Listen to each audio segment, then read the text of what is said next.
Okay, in this video we're going to look at worksheet 151, and here it's asking us to practice using the coordinate system. First thing we need to do is label the x and y axis and identify the positive and negative sections. So we have our x and y axes here. The left and right axes is the x, and up and down is y. So we're labeling those, and the top half of the y axis is going to be our positive integers. Anything below are going to be negative integers. Same thing for the x axis. We have anything on the left side is going to be negative, and anything on the right is going to be a positive integer. So that was number 1 on your sheet. Number 2, label the origin where x-axis intersects the y-axis at point 0, 0. So right here is 0, 0, our origin. Number 3, starting with 1, number the intersection of positive x-axis with the vertical lines. So we can label the x-axis with the positive integers going this way. And then going the opposite way, we would have negative numbers, like so. Same thing with the y-axis. We have positive numbers going up and negative numbers going down. Once we have labeled those, that will take us through numbers 3 through 6. Number 7, plot and label the following points. So we have A, B, C, D, E, and F with different x, y values. So remember, the x comes first, then the y. Just like the alphabet, we go in order. So A would be x coordinate is 3 and the y coordinate is 2. So we go across here on our line, our x axis 3, and we go up 2 and we mark that A. B would be negative 2 and 4, so negative 2 and 4.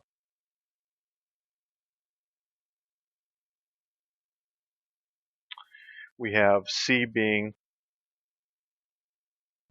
negative 2, negative 3, so we go over to the negative side of x, negative 2, and we go down to negative 3y.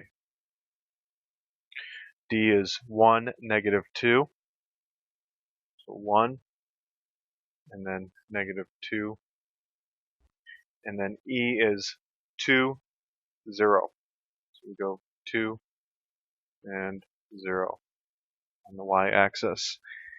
And then finally F is 0, and then negative 3 on the y-axis. So we're plotting those different points and making sure we label those as we go.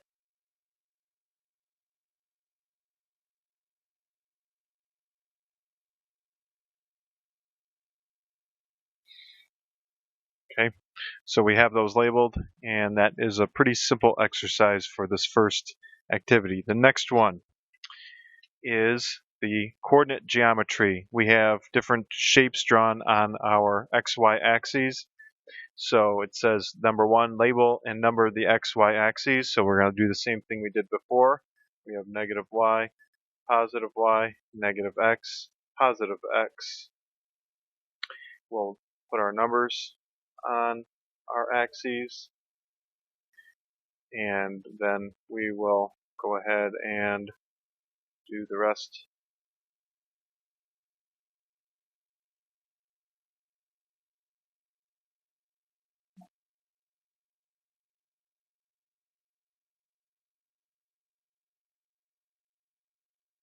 Okay. Number 2, label the points at the corners of the square, triangle, and 5-sided figure. So here we will go through and we'll get these corners here. And for example, this triangle, I'm going to pick this corner right here, and I'm going to give it the coordinates of that corner. So starting here at the origin, I'm going to go over to -3 because this vertical line lines up with the corner, and that would be -3 for the x value, and then the y value when I go down, -1, 2, 3, 4. So the y value would be -4.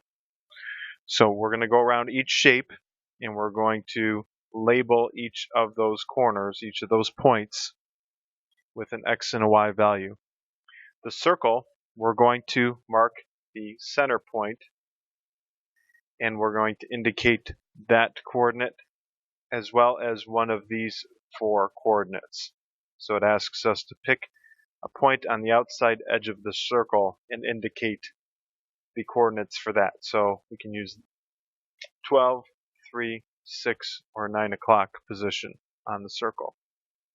So you would continue working on these shapes and label all these different corners.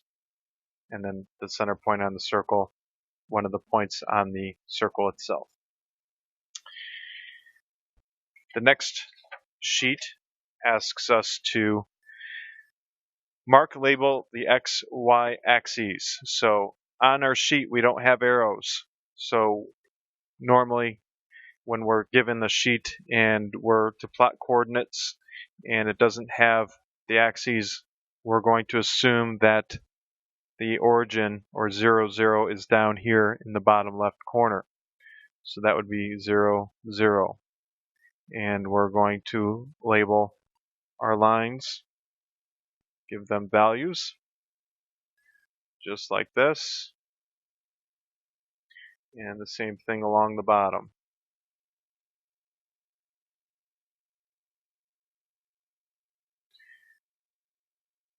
The next thing it says to draw one of your initials in block letter on the grid. It doesn't matter which letter you choose. And for me, just pick a letter, an uppercase letter. Uppercase are easier to draw. So I'm going to draw the letter A, and I'm going to draw it as a block letter.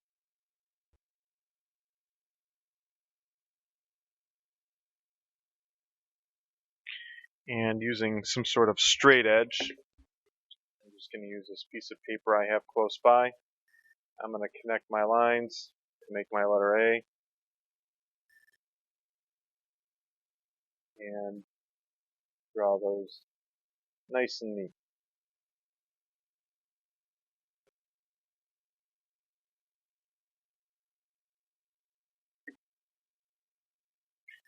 So once I get done drawing my uppercase letter, then I will need to mark the coordinates of all the corners.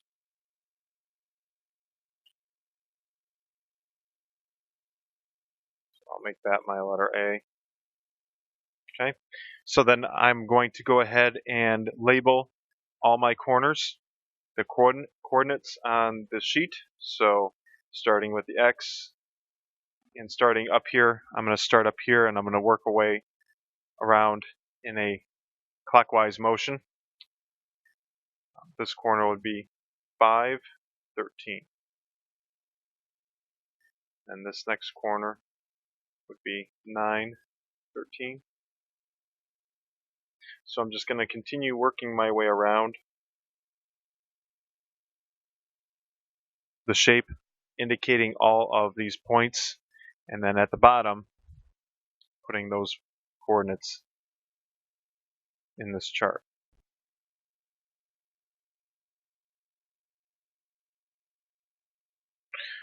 So I would continue going around my letter like so, labeling the coordinates on that letter. So everyone will have a different answer because their letter will probably be drawn a different way.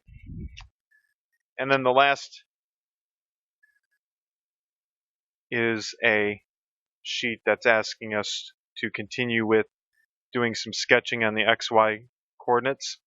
Number 1 asks us, using the graph below, label the X and Y axis. The large square represents 1 inch. So on your sheet, there are lines that are slightly darker than others on your grid, and those lines represent 1 inch marks.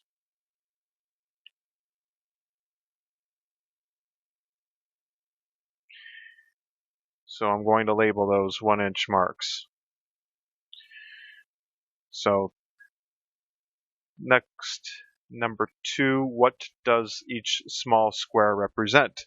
So the larger squares on your sheet, they are broken up into smaller squares. And we'll see if we can see those a little better. So you have smaller squares on here, and if we look, there are 8 little squares going across each one of our large squares. So this little square is going to be 1/8 of an inch. Since there's 8 of them, they're 1/8 of an inch. So on a ruler, typically there's 1/8 of inches. Sometimes there's 1/16 of inches. Just depends on the ruler you're looking at. So for number 2, what does each small square represent? 1/8 of an inch. Number 3, provide the decimal equivalent for each fraction below. So we need to work in fractions in order to do this chart.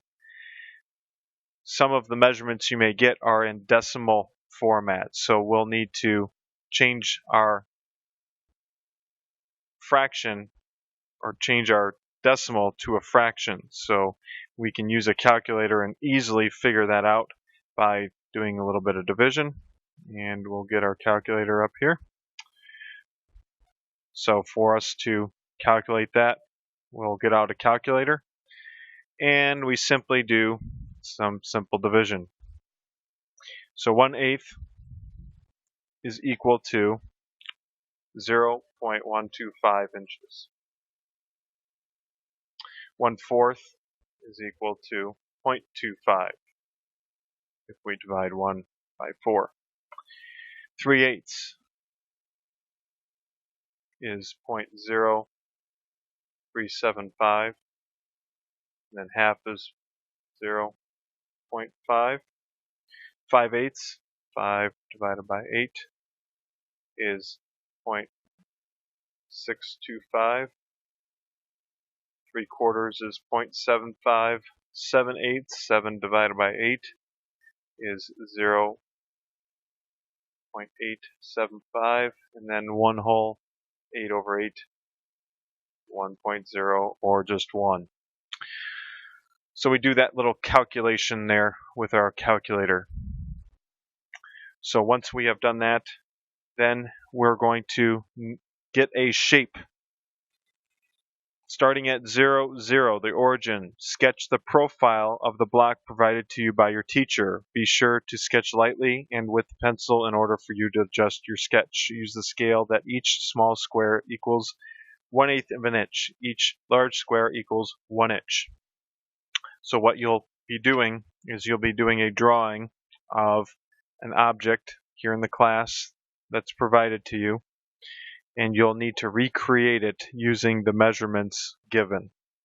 And so it'll be some shape that has random stair step look to it, some angled parts, and you'll need to recreate it just like the drawing shows. So you'll need to ask for your instructor to give you the measurements for this drawing.